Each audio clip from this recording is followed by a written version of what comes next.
اپنی برادری قبیلے کے بارے میں بھی اچھا سوچیں, جو قبیلے کا نہیں اس کے بارے میں بھی چلیں تھوڑا سا اچھا سوچ لیں. اپنے بارے میں تو اچھا سوچا ہے بڑا.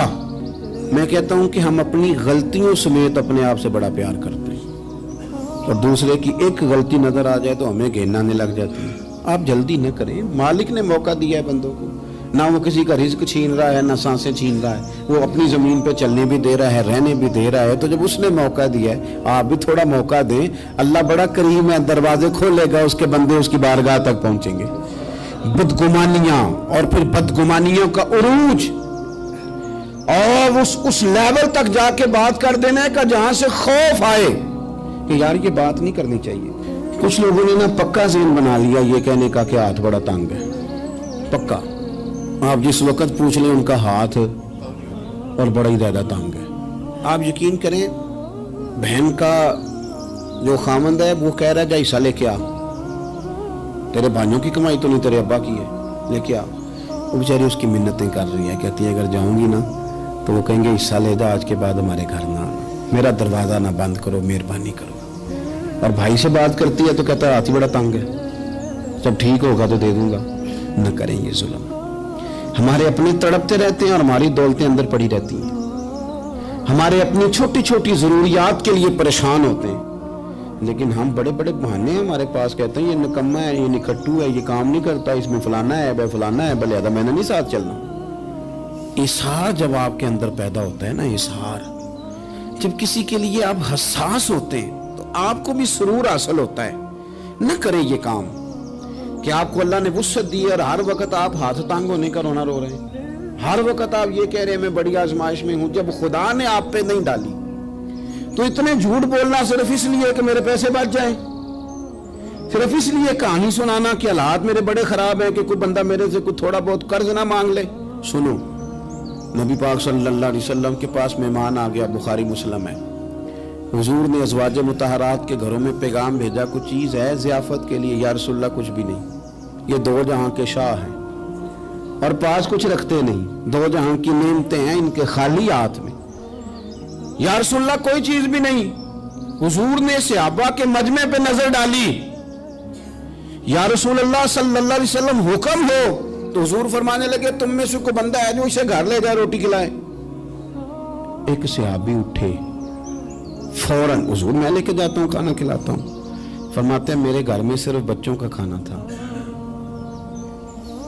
یہ نہیں کہ فریزر بھرا ہوا ہے نعمتوں سے, صرف بچوں کا کھانا. یہ نہیں کہ کسی کو دیکھ کے اپنی ہنڈیا پہ برتن دے لیا, صرف بچوں کا کھانا. کہتے ہیں گھر گیا, بیوی سے کہا کیا کیفیت ہے؟ کہنے لگی بچوں کی روٹی ہے. میں نے کہا بچے سلا دے,